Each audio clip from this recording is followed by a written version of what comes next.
Hello and welcome to the current thing with me, Nick Dixon. And this is a kind of emergency edition that I'm doing with my friend Simon Evans to talk about the tragic events in the United States and the tragic and disgusting murder of Charlie Kirk. So it's going to be a slightly different type of episode. But firstly, Simon, how are you doing?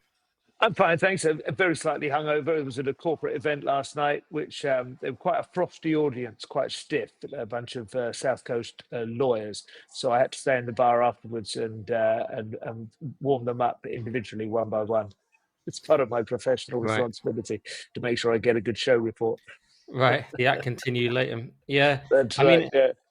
I don't know if it's hard to do comedy during these times. I've been so affected by all this that I don't know if I could do comedy right now.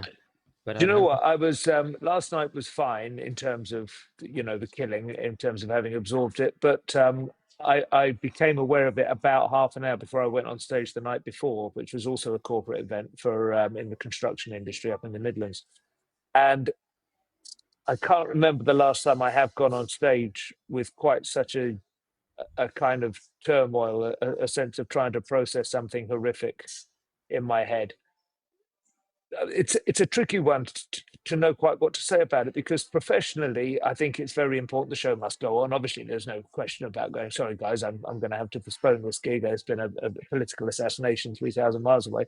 But on the other hand, it is supposed to be quite an authentic performance, and yet this is the odd thing. You kind of know that most of those people will have no idea who Charlie Kirk is or why it matters, or how close possibly Western civilization is on the brink.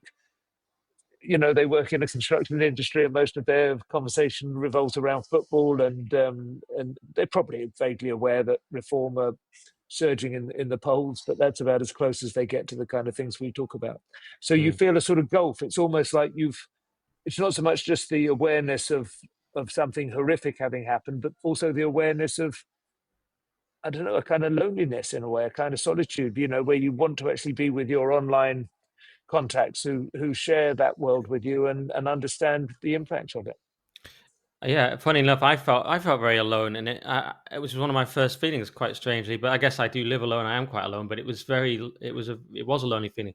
I mean, I've done a Mm. gig once, finding out Gary Shandling died just before I went on in Walsall, strangely, also in the Midlands. But this was another level of I'm not doing gigs anymore. But finding out Yeah. was I just done my podcast. I actually saw a Nick Fuentes tweet of all things saying pray for Charlie Kirk, and then I saw a Candace one underneath, so I knew it was something.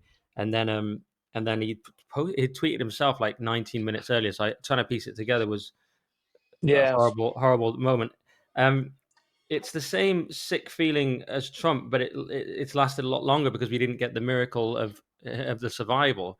Well, And with so, Trump, you saw the like the death and resurrection all happen within the space of about 3 minutes, didn't it? It was extraordinary. It was like yeah, the most accelerated elevation of somebody to heroic status. I mean, it was like seeing the Iliad in a kind of 3 minute, well, not the Iliad, but you know what I mean. It had that kind of a mythos to it, rising up, and the famous photograph all happened immediately. not Whereas for me this, though, I because I was on remember, air. I was on ah, air, and right, we couldn't get all the information, so I had a right. moment of You're not trying knowing. to trying to sift through it. I Yeah, mean, I locked in on the video, the footage, the horrific footage from a distance, but then the even more horrific footage close up. But I was convinced was AI at I first, refused to because it watch was the so second one. it was so horrible, and it really was. Yeah, I mean, it was kind of ISIS tier. That was the last time I remember seeing stuff and going, "Oh my God, how have I allowed myself to watch that?" And then to go on stage and kind of go, "Anyway, here's some jokes about, Yeah. the difference between Brighton and Hove." Yeah, and I do want to get on to people not knowing about it. Yeah, and I actually prayed that night. I don't normally pray, and I couldn't sleep. Partly I've got this a football injury. My foot's very sore and it keeps cramping up. But most of it was also the horror of this. I kept looking at the tweets. A horrible feeling. Many people have been struck by the feeling of unreality I keep seeing coming up, the Yeah, nightmare quality of it, because yeah, especially because it's someone so clearly like a good person, so clearly moderate. Really, yeah. I mean, the claims by LBC that he's not moderate, but a lot of his positions are actually in a normal world would be moderate, and it's not. Well, It's they're classic normal. I always go back to that Evola quote, which of course he wasn't moderate, but my principles are only those that in the time before the French Revolution, every well-born person considered sane and normal. It's a kind of extreme position, but it's the point of the Overton window moving. The news agents presented the fact that he was against gay marriage as being a demonstration of the fact that he's an absolute extremist. Well, I personally am, I think, broadly speaking, in favour of gay. I feel it's probably been, in broadly speaking, a success, but we might disagree on that. But it's certainly not an extreme position. Barack Obama was against gay marriage in 2010. He had to be persuaded by it in his second term.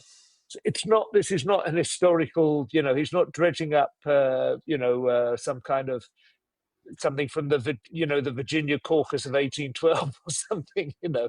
No, and It's extraordinary. another one Lewis Goodall used in that tweet was, "Oh, and he's against gender affirming care." Do you Yeah, mean the sinister euphemism that has been yeah, invented 10 seconds ago? yeah. The They Tavistock always Clinic. they pretend this. They pretend, "Oh, he's so radical." It's like, no, your positions are radical. You're just framing it as if you're the Yeah, normal ones, but you're yeah. not. But we can get into that. I mean, it, yes, he was that's the horror. Another part of the horror. He's young, and also now, not that it would be okay if it happened to anyone. When there was a gunman came to Nick Fuentes' house, he'd already killed people that night, and that Yeah. was horrendous.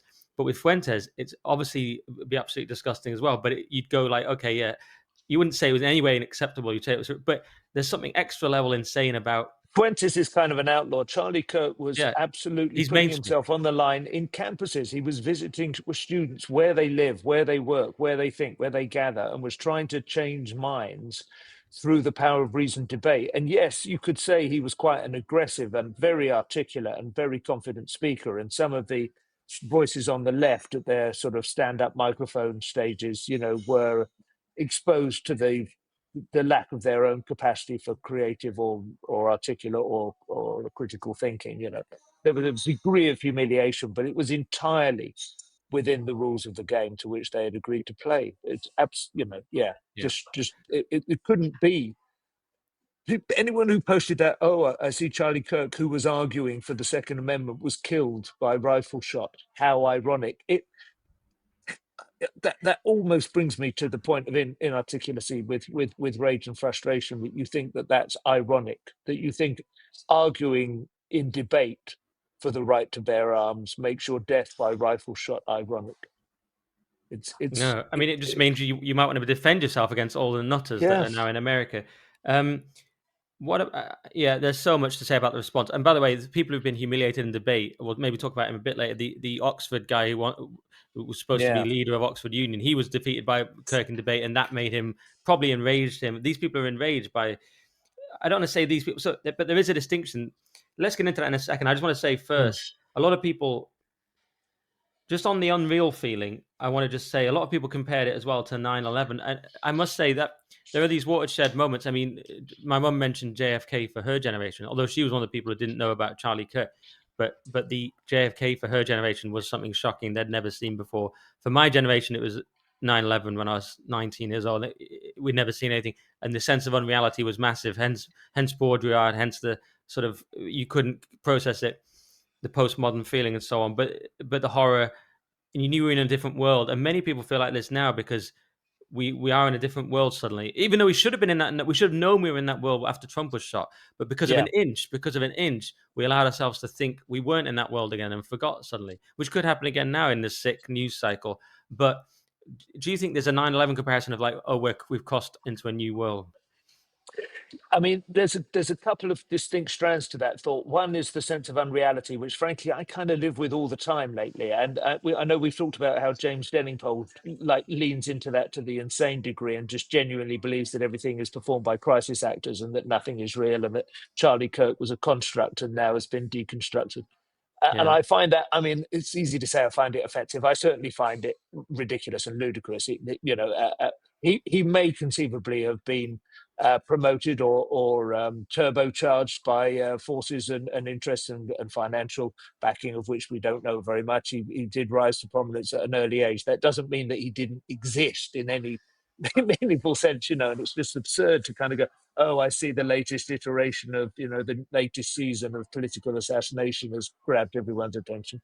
So you have to be very careful to guard against that. But there is a great deal about the modern world, not just the extent to which very senior figures, especially on the right, seem to be susceptible to assassination by absolute cranks and weirdos and lunatics, as well as by, conceivably We don't know yet. It might conceivably have been a political assassination by a serious, international entity of some sort who felt threatened by his rhetoric. We genuinely don't know, but it does seem that we are re-entering the world of 1968, where anyone who walks around without a full suit of armor now, is vulnerable. But there is also that extent to which we live in a postmodern universe anyway, and it is so hard, it's so difficult to separate. I mean, even you and I are now talking in a way that 10 years ago, certainly when I was brought up and had my priors established, this is a vaguely postmodern interaction. Do you know what I mean? I'm sitting in a bar and grill in a hotel in Southampton talking to you on a screen. It's everything is so strange and detached. And so when you see something like when you see a man, shot through the throat in what effectively feels like live TV, it's too visceral. It's just too powerful, and it's too excessive to integrate into the extent to which we are just constantly sort of surfing on mediated images. And then the second point is the extent to which, in reality, yes, I think the expression is the Rubicon is crossed, isn't it, or whatever is usually that. Once something previously unthinkable is thought of and is demonstrated to be possible, then suddenly it can open the floodgates, and you become very concerned about that. Less horrific example was Roger Bannister's 4 Minute Mile, which for many years people felt was almost, even though obviously the minute is an arbitrary unit of time, people felt it was simply an impossibility, and people would come up with all kinds of explanations why your brain would explode, or there would just be. And then once he'd done it, within a year, I think there were 20 or 30 others across that barrier. Once the unthinkable has been done, once a senior figure in a political movement has been assassinated by a high velocity rifle from positions which are beyond the capabilities. I mean, there was something very odd we all know about the degree to which Trump's assassin was enabled to lie on a sloping roof for hours, being watched by members of the crowd. But this doesn't seem to have been quite such a derogation of security detail duty. And once you start to see that happen, you realize we have moved into that world where people feel that's an appropriate response. Yeah, yeah. So two things. I mean, I certainly didn't mean in the Delling Pole sense unreal, but a feeling of unreality. The Mm. video, I'm against all the people sharing it so much. I've tried to not see it, the closer video, which is almost impossible not to. Much like the very poor Ukrainian Irina Oh became God, impossible yeah, not to see. I saw the full video of that. You don't. It changes you. It's a horrible thing you shouldn't really see, and people constantly saying it's impossible not to see it almost. But on the other thing, Cernovich has pointed out, we in his tweets, we live by this agreement and this contract. You can't really stop a bullet from that distance, so you have to agree that we just don't do it. But these people have yeah, broken that, and that's the terrifying thing. And when you're in politics, of course, one of my other thoughts was like how terrifying it is to be in politics, because you think, okay, we're the UK, we're not generally quite as deranged as America, but do you want to be in it? Am I safe? Are my friends safe? The people, I won't maybe name individually, but there are friends of mine who've been attacked by milkshakes at the moment. But it's just, yeah. but is there a way out of politics? Because if America descends into violence, and if Well, if you're we looking at descend somebody in, like, are you thinking of someone like Carl? I mean, Carl yeah, has been targeted, hasn't he? And he's a prominent and visible and a very brave speaker, and holds his line very carefully as well. I mean, he's a brilliantly articulate and a highly evolved thinker now, I think. So yeah, I mean, yeah. He must be feeling a degree of nervousness. Even in this country, you're right. The availability of firearms and the degree to which I think that Rubicon is, to some extent, contingent on nationality and possibly even state in America. I don't know, but I don't think it's quite as likely here. But yeah, I mean, it's conceivable, isn't it? yeah, just a general dissent. People talk about the civil unrest, the Yeah, dissent of everything, and everything becoming political that shouldn't be, and politics becoming more extreme. We should also get onto the evil response by the individuals. I mean, so the other thing you can't not see on Twitter X, particularly if you're in the For You tab rather than the Following tab, is just, which I made the mistake of being, it's just mm, endless horror of demonic people, and I use that word advisedly, celebrating this death or making crass jokes about it. And that is a level. it's not that I haven't seen it before, because of course I've seen elements of it before. I don't think I've seen it to this level with such a horrific event. And I compared it to jihadis because it's not it's not just a matter of degree. It's something completely different. So when the things that we consider the most evil, a jihadi type person who's committed an attack or whatever will laugh and be celebrating and be gleeful, right? The things that are most evil to us. So when you see a father killed brutally in front of his wife and children, and people are gleeful and celebrating, that's not a degree. They're not similar to us at base. We're similar, like in previous conflicts in the West. To me, it's like you're in a completely different zone there of something we can't reckon with, we can't reason with. You have been so brainwashed or possessed. I use demon because Alex Jones always talks about demons, and I just think that's the best word for it. Their glee, their complete evil is Yeah. something that's hard to It's comprehend. interesting, isn't it? It feels totally inappropriate when it's seen on social media, especially when very often a lot of them seem to be either trans or trans allies or queer, as they would call it, which is just a sort of catch-all term for anyone who just wants to dissolve Western civilization. But there's a kind of enraging quality there, which is the huge gap, the dissonance, the maybe cognitive dissonance on their part between their glee at an outrageously violent act and their obvious incapacity to even confront a degree of pain of just everyday living without going wildly off the rails. Dominic Sandbrook on a recent podcast was talking about the extent to which sort of war crimes or the horrors and atrocities committed by soldiers, often taking scalps, essentially, effectively, for sometimes physically, literally, or trophies, cutting body parts off and so on, in the full bloodlust of face-to-face military engagement.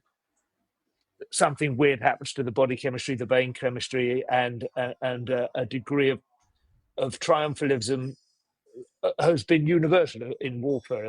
Going back thousands of years to to create, well, not even consciously, but perhaps it has the effect of creating esprit de corps, of binding a regiment and so on. But there is something about having overcome an enemy when your own life was in peril, when that kind of triumphalism is maybe distasteful, but kind of appropriate, or at least is part of the package. Seeing it in isolation, in somebody just leaping around, dancing to Earth, Wind, and Fire, celebrate good times or chic or whatever it is, where, when they have had, when they are obviously have no kind of capacity to actually engage, to put anything in at risk, it's unbelievably distasteful. I find it's just nauseating in that regard. And I don't know if that's a meaningful comparison, but I feel that, yes, if you are actually in warfare, if you have put everything on the line, and there was a degree of that, for instance, when various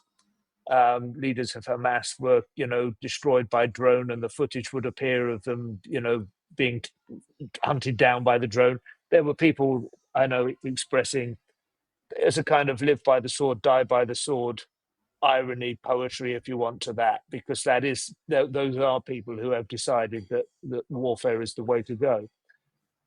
To see that happen for somebody like Kirk, who had absolutely committed emphatically to the word being, greater than, mightier than the sword, Mm. just nauseating. Yeah, and I will quickly address the Israel thing, which is that some people were saying, "Oh, he was pro-Israel, so he deserves this." Well, I don't agree with him on Israel, although he seemed to be changing a bit towards the end. But I certainly don't condone what Israel's doing. You won't see me on one of these free trips that I see people have been offered. You will never, one, because I haven't been offered it, but even if I was, I wouldn't go. And I'm disgusted by a lot of that. But that's a view on a geopolitical conflict. It doesn't mean the guy should be murdered. It's just so insane. No. And also, and on the celebrating. So Tanner Guzzi, who was a previous guest of this podcast, who lives in Utah, wrote an interesting thing on this. He was 3 miles down the road. He could hear the sirens, he said, and it was particularly shocking for him because it was in Utah, in his home, where he's a Mm. Mormon, like so many are in that area, or Yeah. Church of Latter Day Saints, as they prefer, I think. But um, he he said that these kids have never seen violence and they don't understand reality. So there could be an element of that. He's an avatar of a system they hate, is how he put it. There could be an Yeah. element of that. That could be letting some people off the hook. I think some people are lost. They're totally lost to evil. I do think there may be a cohort who are not totally lost to evil, who have been brainwashed, who could be told, and this is not a way you can behave. And I think they have to be told pretty strongly. So Marco Rubio is said to be banning anyone who celebrated this from entering America. And I say completely normal. If you want to, Yeah. if you celebrate killing Americans, you should not be able to enter America. This is a very basic point. It used to be on their documents you had to sign and fill in forms when you entered the country. You know, that would be a fairly basic one. Yeah, Yeah, yeah. yeah. I don't see any problem with that at all. It's they have to be told somehow, almost like a whole range of political views is welcome, and and it should be probably a wider range than we have. Mm. But there's a difference between that and conduct. We've completely like some people. A friend of mine was saying, well, he had a friend saying, "Oh, I thought you believed in free speech."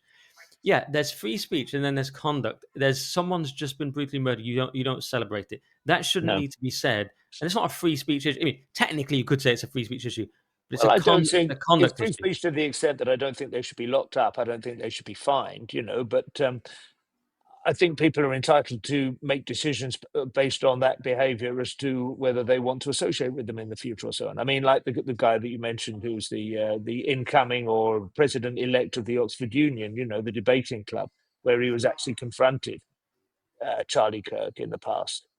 Yeah. I think if I were anything to do with that Oxford Union, I would be campaigning as hard as I could now that he should have no further role to play in that, because he is somebody who has celebrated the collapse and the failure of debate in the most, you know, violent and definitive way imaginable. Yeah, and just in case anyone missed it, he said, he was celebrating the death, saying "Let's effing go." And this Mm. guy, there's also footage of him now saying that he believes in political violence at the Oxford Union. And you just think, what has Oxford become? This is it just Yeah, another training ground for brainwashing into radicalism? Well, yes.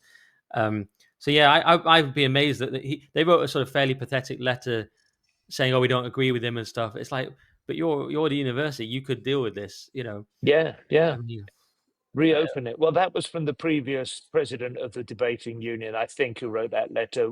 Perhaps they're not in a position to question his appointment, okay. but there should be quorum. There should be it should be reopened as a debate, I think, at least. But yeah, I mean, I agree with you. Celebration and obvious delight, euphoria expressed at a political assassination is, I don't know. I always hate that thing. Yeah, you know, you don't want to kind of say hate speech is still free speech. You know, obviously there's actual incitement to violence. Well, isn't cheering? Doesn't that amount to incitement to violence? That's a Every good. bit as much as Lucy Connolly's tweet. For all I care, I think actually going, "Yay! Somebody was killed. That's fantastic news." That sounds to me a lot like you're in saying, "More of that, please." Which Yeah, by the Lucy Connolly standards is incitement and, you know, is a year in jail. I'm not suggesting that that should be the solution or the response, but you can see how one feels they should conflicted. they should certainly be ostracized in a kind of in a general way, because and a lot of people in the mainstream media are sort of, I don't know if they are feeling any guilt deep down or association, but there's been a lot of justifying of radical crazy left views and people, and there's been a clear siding with these people Mm, by all sorts of institutions who should know better, educational institutions, corporations, and we could go on and on. And you just go, no, actually, you need to be more responsible. And will they look at themselves now? I don't know. If only to cover themselves. And give you an example as well. Of course, the media being the worst. So the New Republic yeah, posted this thing, oh, the far right is already blaming the left for Charlie Kirk's shooting. But they had deleted earlier a post, MAGA troll Charlie Kirk shot during yeah, speaking yeah, event at university. MAGA troll. And the International Business Times, first Charlie Kirk, are Candace Owens or Ben Shapiro next? Fears grow for conservative influence. It's like, is that really a responsible headline? That's why I didn't even want to name anyone before. But it's like, and then yeah, we had this, was it Slate? That one, when they got the Norm joke in response, yeah, where yeah, so Slate say the response to Charlie Kirk's death on the right is pretty damn ominous, and that's one of the yeah, most yeah, ratioed tweets. It's got 525 likes at time recording, 5.3 thousand replies, and someone had replied, "I thought the ominous part was him being assassinated." I mean, so again, the media response deranged. Well, they immediately go to the anticipated overreaction from Trump, don't they, and from MAGA, and maybe that is a legitimate source of anxiety. I mean, I feel some kind of concern about what might happen. Although, as we've all said and we've all sponsed before, as with the Ukrainian killing, if those roles had been reversed, if you had had a carriage with five white people and one of them murders a black girl, there would already be half a dozen targets on fire by now in Charlottesville. You know, there would be riots on the street. It never, the reaction is always the thing that the left wing press go to. Oh my God, how will the right overreact to this? What terribly liberal legislation and program will Trump bring in? Is he going to try and turn Charlie Kirk into horse vessel? And is there going to be some sort of massive, propaganda campaign to elevate him to the role of martyr? It's projection, pure and simple. It's always projection. This is what they would do. This is exactly how they operate. And so they assume, and they actually genuinely imagine it. They don't think it's not a rational process projection. It's like, oh my God, this is what Trump is going to do, because that is what they would do under these circumstances. It's quite possible that Trump will, I mean, use a certain amount of opportunity to create a moral momentum from this. But I don't see it, not in the same way that, for instance, 9/11 triggered the Patriot Act and has, seen a steady erosion of civil liberties ever since. That is how politics works. But I mean, I don't even know what would be possible, except possibly, I suppose, if the killer is found to be a member of some organization, they might come under a lot of scrutiny. But from what one can see so far, the only thing that I've seen was in the Telegraph, where they said that they found the weapon wrapped in a towel right in the woods, which sounds correct. A 30-06, as they call it. I'm just trying to sound like I know about ballistics, but there are apparently trans ideology was scrawled on some of the artifacts that were found. I Yeah, think there is possibly some legitimate cause for concern if you are a member of the trans community. You might start to think that people are going to start thinking badly of you, because there has been an extraordinarily high per capita rate of horrific crime. yeah. The bullet thing I heard as well about the engravings on the bullets being sort of trans ideology, but then I'd heard an anti-fascist ideology. But then I heard Mm. that that might not even be true. So it is too early to No, say. They've got yeah, someone they think is the shooter, but again, and there's a new video out of a different angle of them running away. But these things change so quickly; it'll age badly if you try and predict it. But and it yeah, could, and yeah, as you say, it can be the obvious, which that explanation would be the obvious one, like, oh, it was the kind of person you think, or that can be a front for something else. It's very hard to know. On Trump's response, though, yeah, they're saying, oh, Trump's radicalized people further. Well, the response I saw, the video, he pretty much just named what it was. I mean, mm, it was radical, probably radical left violence. I mean, and even if you could almost say, even if it somehow turns out it was something else, there's certainly plenty of that anyway. But it didn't seem. I mean, he didn't talk about coming together, but he was definitely angry. But I mean, he seemed at the was it the funeral, or was it just the event that he was at with Melania? He just seemed yeah. incredibly sad. Like, people said he was in a way like a son to him. Yeah, I think so. Yeah, I don't know what their personal relationship was. Obviously, they were close, and Kirk was. He seemed like a genuinely warm, like traditionally nice guy. Almost like a throwback to the sort of Kennedys of the '60s. Obviously, not quite politically, but he had that kind of vibe about him. Just very clean cut, open, friendly. Not like one of those. There are some people like, I don't know, Steve Bannon, let's say, for instance, who feel like they're kind of hands dirty political operators who've been important to Trump and his campaign, but they are battle scarred to some extent. Kirk I don't know, he just radiated youth and vitality, didn't he, as much as anything else in most of his major clips. So you would feel it. I think we feel it. It's horrific on that level as much as it is a political decapitation. Yeah. And yeah, I haven't seen anything from Trump which suggests that he is going to attempt any kind of political leverage from this that would be inappropriate. I can't even really think what that would amount to, Yeah. except perhaps, as I say, if it does turn out to be a trans killer or somebody, and he does seem to have been particularly hated among that community, even within the context of the left. then I suppose they may find their ability to organize and associate under greater scrutiny than before. But other than that, as I say, this is the difference between 9/11 was, yes, absolutely, of course, an inflection point in our lives, one of the greatest. This feels as viscerally disgusting and horrifying and destabilizing as that, but I cannot see how it can be as politically significant in terms of a legislative program that will change the direction America goes in. Mm. I think it's much more in terms of, as I say, the availability of assassination as a solution to your political frustrations. That's what I'm afraid of. Yeah, because there was so much rage from people like Matt Walsh and many others, and so much on Twitter of like, "You wait to see what's going to happen now." There was a tone of vengeance and anger, but you do wonder what will actually happen. My guess, even though initially I have all these fears of civil war and everything, and maybe eventually you get there, but my guess now, upon just 2 days or day and a half reflection, is um, in a way, just more of this happens.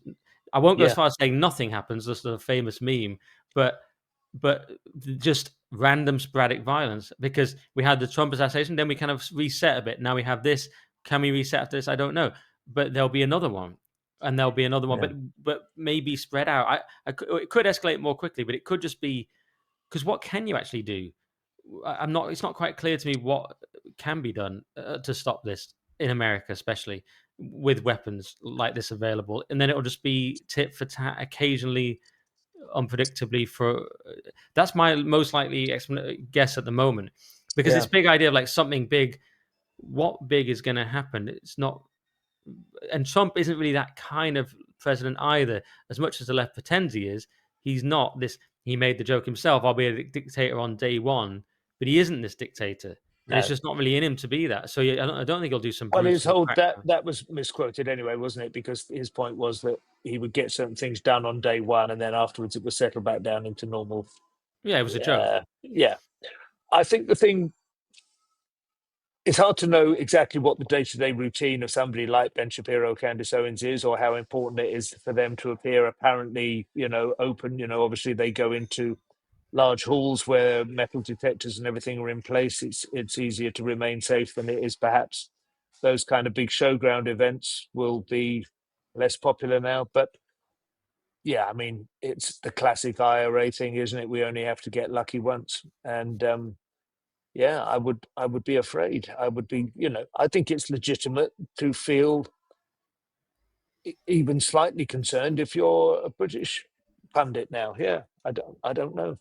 Yeah, I Because don't know. yeah, I mean, we saw, as I say, it happened in '68. There was, that all that chaos, which it had things like the Vietnam War going on in the background as well at that time, and so young people felt that their lives were being put at risk, that they were being asked to expose themselves to rifle fire and horrific psychological damage anyway, which is not quite happening now, which is why it is so infuriating to watch, for instance, trans people elevate and dramatize the struggles that they face as though they are under risk of extermination, when is in fact most people just simply feel a degree of fatigue and exhaustion when confronted with their nonsense all the time, and that's not like '68 in that regard, but these things do have a horrible habit of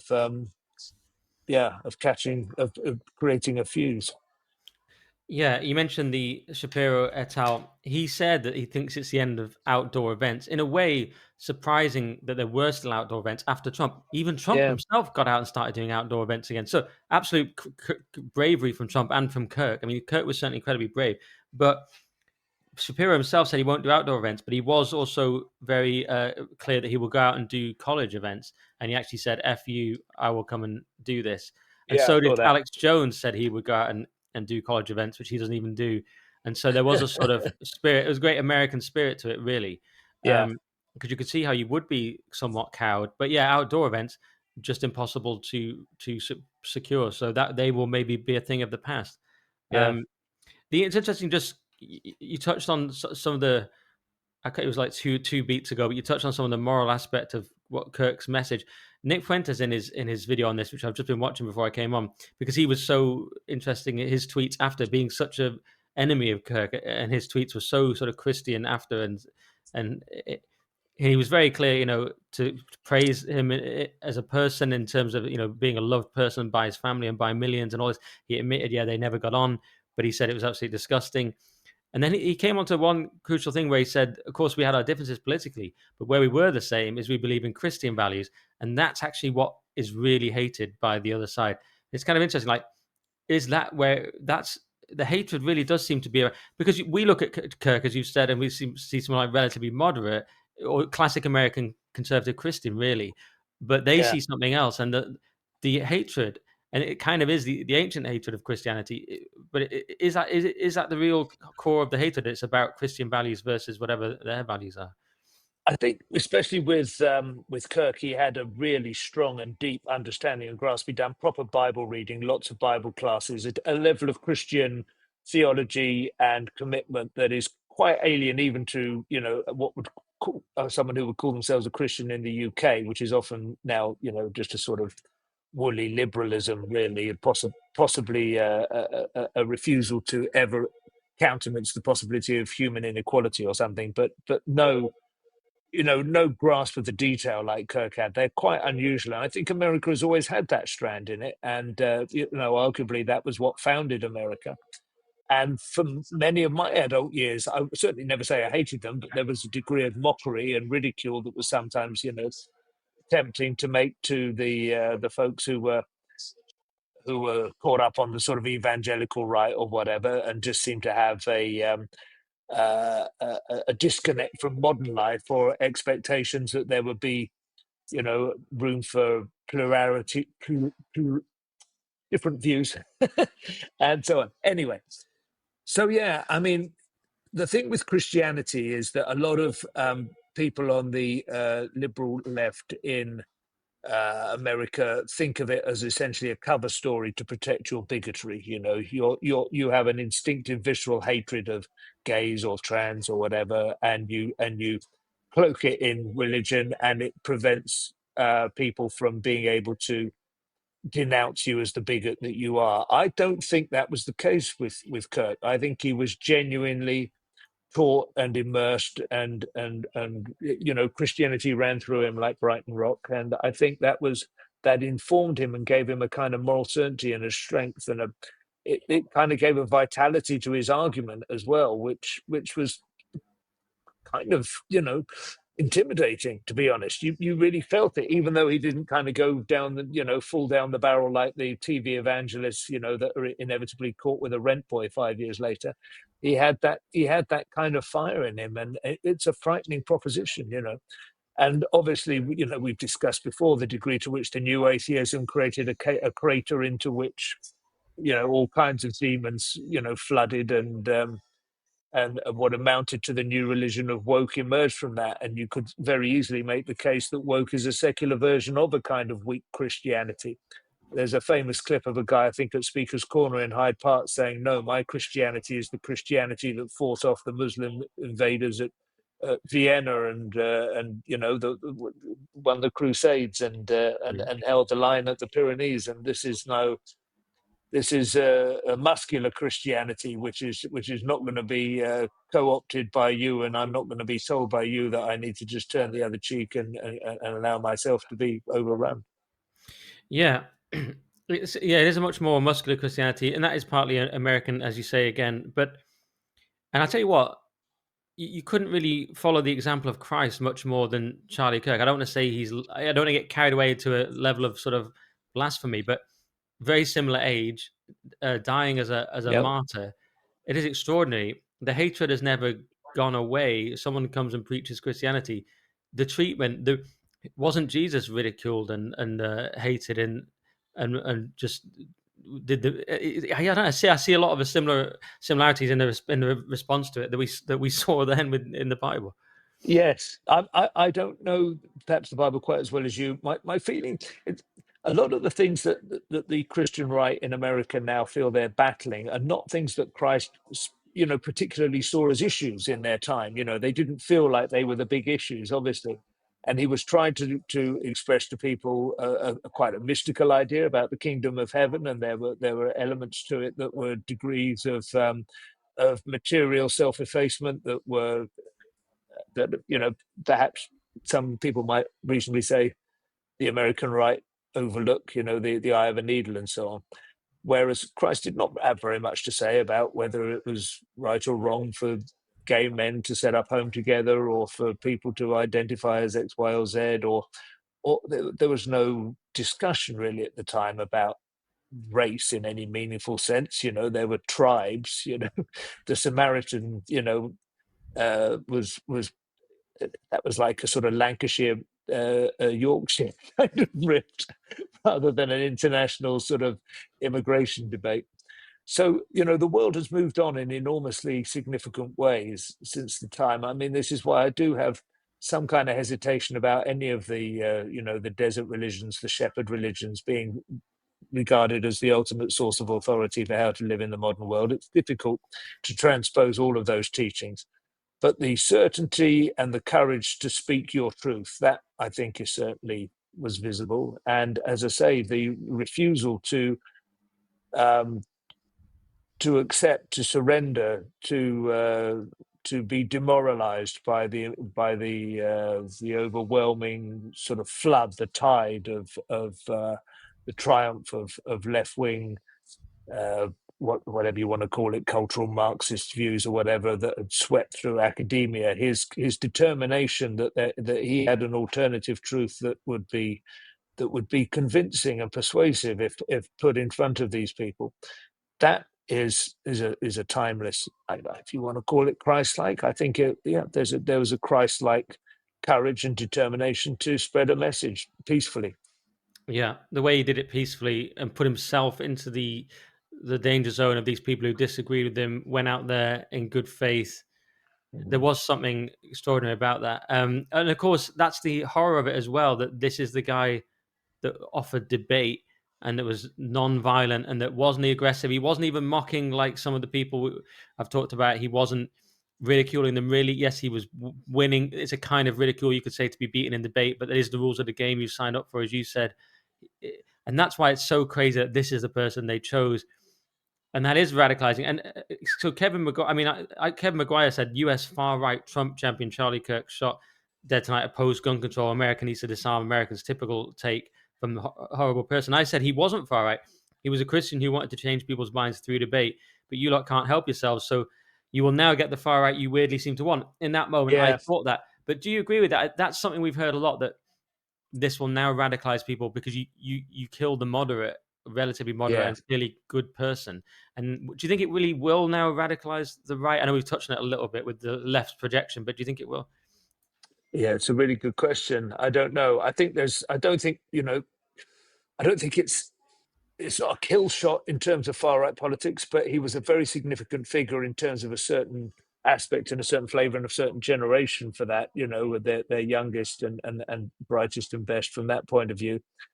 And it will be interesting to see whether there is a strong surge of counter, not counter violence or counter aggression, but determination and will. I would hope for that.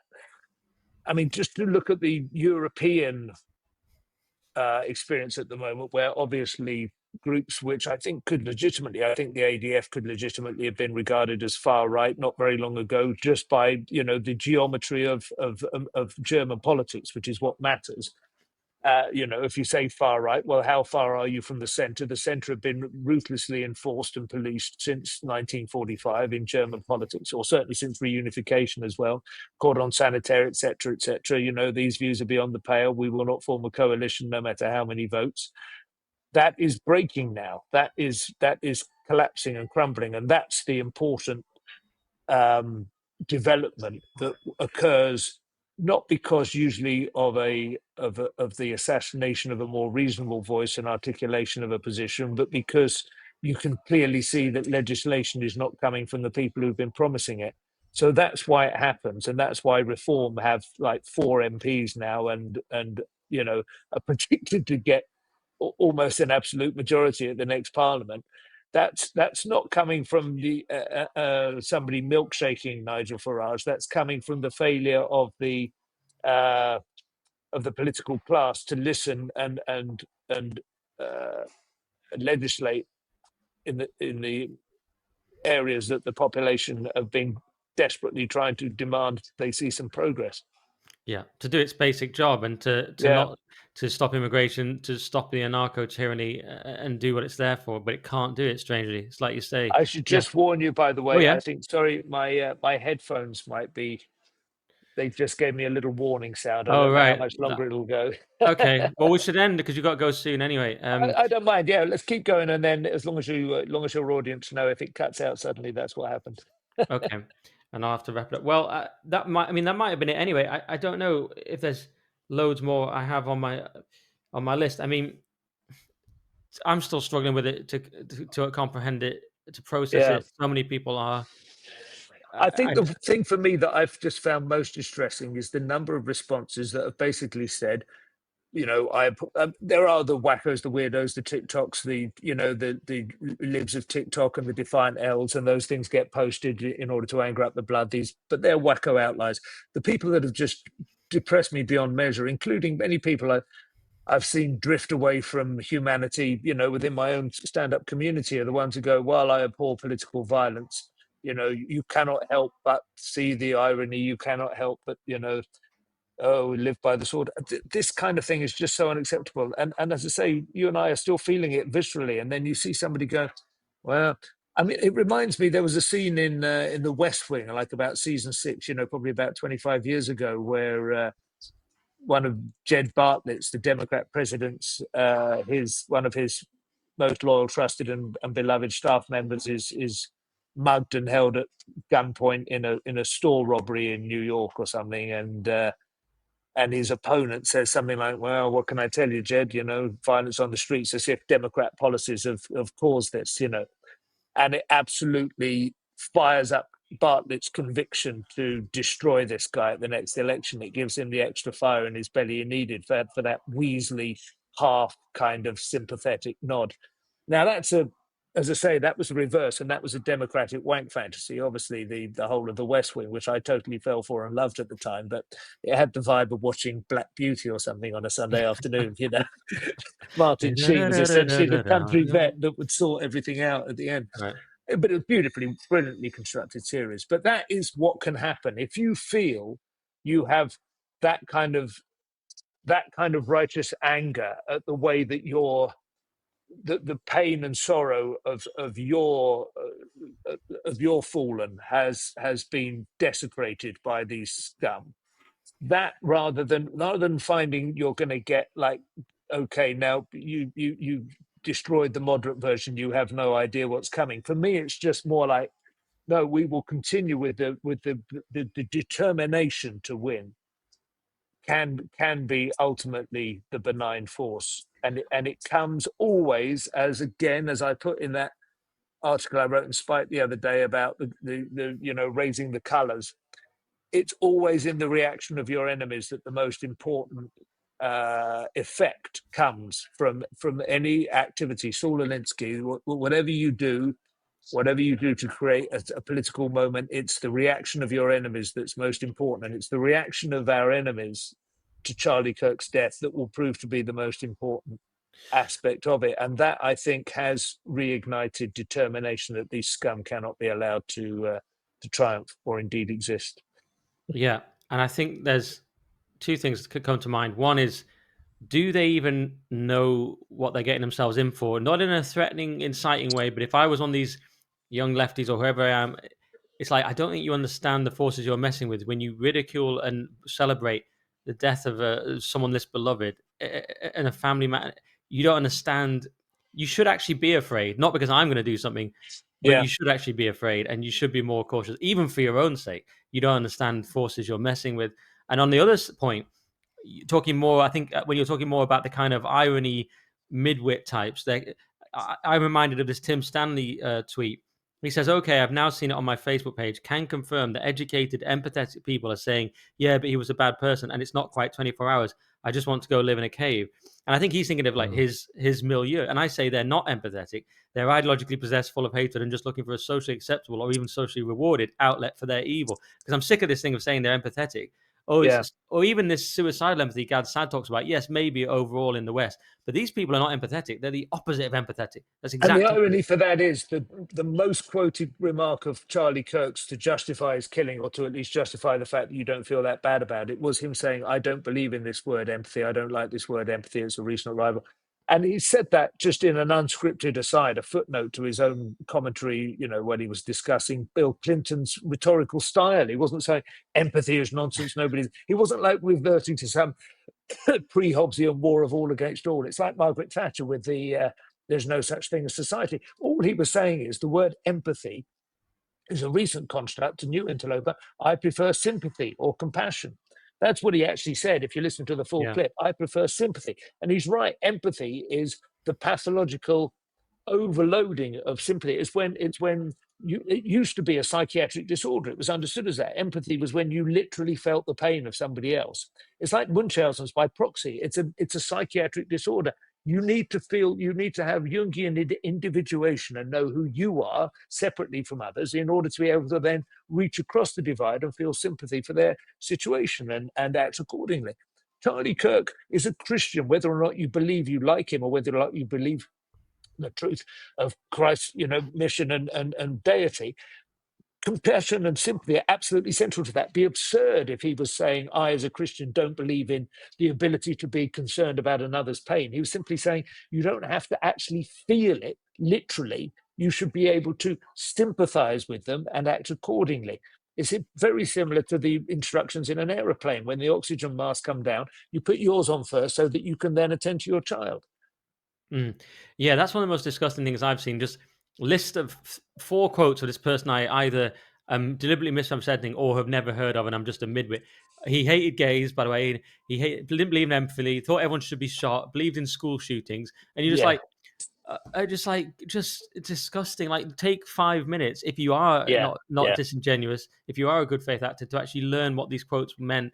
They're like, here's my four out of context quotes. So actually, you got what you deserve. It's like, really, yeah. that's all you've got, is it? It's just like, fuck you, Horrible. basically. Yeah, Absolutely horrible. yeah. Well, I don't know. I don't know if we're gonna top that. Through these mean streets, a man Yeah. must walk. Well, yeah. I don't know what the streets we're in anymore. I really don't know. I don't know. It's too soon to know what it means or to process it. But we thought we should talk about it in a non kind of lurid way, Yeah. just going over it. I think probably for most people in the UK at this point, the specific assassination, the specific issues in play are possibly obscure. I don't think he was particularly well known here. For those of us who watch America, partly because of the drama, the theatre of it, but also partly because we know that the world is interconnected, and that we are often living downstream of American politics and cultural movements. I think it's a worrying development. Yeah. Yeah, that's it. Aside from the, however you feeling terrible for him and his family, there's that. That's why people should be aware. And I'm amazed they're not. Yeah, I live in it. Yeah, when you follow politics, you live in this different world. But I'm amazed if I see anyone's Instagram or anything they're doing, I go, why are they just carrying on? As not, I can't even understand. Yeah. To me, it's a bit like the grief of the Queen dying, except with the key difference that was massive in our country and across the world. Like you say, this is largely not, unless you're in the politics. But there is a weirdness from people like Adam Bolton, who are Mm. being disingenuous because he said 8 minutes and 45 seconds, the killing of George Floyd on Sky. Then he said, can't believe all this media coverage of Charlie Kirk. It's America's issue, not the UK's. So in that case, you're just being disingenuous. Well, But the reason he says that, and it's interesting, I mean, I despise him for saying that, absolutely, especially the second part. But the reason, of course, that the killing of George Floyd did resonate, and Sky News covered it to that extent, was because it inflamed riots. That it was because they burnt down Target. It was because they took to the streets for days on end, and they demanded that and then, as we all know, the murder rate, and specifically the black murder rate, as in the black victims of homicide, absolutely spiked immediately after defund the police and all of the elevation of black self-righteous indignation. Despite that being a complete lie, the whole Black Lives Matter thing being based on orders of magnitude of dissimilitude, that polled white liberals in America and in Britain thought that there were thousands, if not tens of thousands, of unarmed black suspects just being wantonly murdered in America by police, whereas in fact it was about a dozen a year. And it was an absolutely appalling misrepresentation, mischaracterization of it. But that is unfortunately what can happen if you choose. That is why it's so disgusting to say, oh God, what will Trump, choose to do to leverage this killing? Nothing on the scale of the wanton destruction of lives and property that followed from George Floyd's, in fact, perfectly legal killing, in my view. Well, yeah. Well, I think George Floyd was unfortunately an overdose. But yeah, yes, the other thing about it, just quickly, is not just a response aspect. The other reason, it's an obvious reason that caught on was because it was the establishment's narrative, and all the normies in my Yeah, football team could, BLM, and the England football team could kneel, and the Premier League could kneel, and it was just an orgy of just self righteousness. Where it's yeah. like this one barely on their radar. Why is this important? It's like, do you see I a wonder problem there? even how Then many churches around the UK will acknowledge him this Sunday. good point. They tried to get the EU Parliament, some Conservative speaker offered to donate essentially a minute of his time for silence, and they refused to allow it. That was disgusting. And Extraordinary. just on the flip side, the New York, was it the Mets actually did have a moment for it, and actually Laura Woods, the sports pundit in this country and presenter, said made a post about it. Said I didn't agree with everything, but this is terrible. That's quite interesting. So on the flip side of it, most people not knowing, it's also quite surprising who he has touched here, and Yeah, who quite surprising people who are coming out. You go, oh, this is someone you wouldn't associate with that. Maybe now they will look at things differently. we're all waiting to hear whether J.K. Rowling has a view on it. Well, she did. She did have a view about the horror of political assassination, didn't she? And the Yeah, justifying of it. She said something. What was yeah. that thing about? If you don't want to hear other people's views, you're illiberal, and if you think they should be locked up, you're totalitarian, and if you're unwilling to listen to views and change your mind, you're a fundamentalist. Yeah, and Yeah, if you you pretty kill much nailed it. people, then you're a terrorist. A Yeah, terrorist. Yeah, if you believe political opponents should be punished with violence or death, you're a terrorist. So yeah, so she has said something pretty good. yeah, yeah. She just didn't name him, but no, it's good. She has been very sound. It's been very encouraging. All right. Well, something encouraging at least in this horrible time. Thanks, Simon. Do you want to tell people where they can find you? I don't know. It feels weird on a podcast like this, but Yeah, no, I'm doing a couple of recordings at the Backyard Club in September 21 and 22. Be lovely if people came to those. It's only about a week away. Those are from my last two tour shows, Have We Met and Work of the Devil. Recording those on the Sunday and Monday for posterity. And my tour starts properly in January, and they can find details on my website. That's okay. the Simon Evans. All right. Thank you very much, Simon. Thanks, Nick. All right. It's a terrible topic, everyone, but we thought we should cover it. And thank you very much. And good. Yes, mate. See you very soon.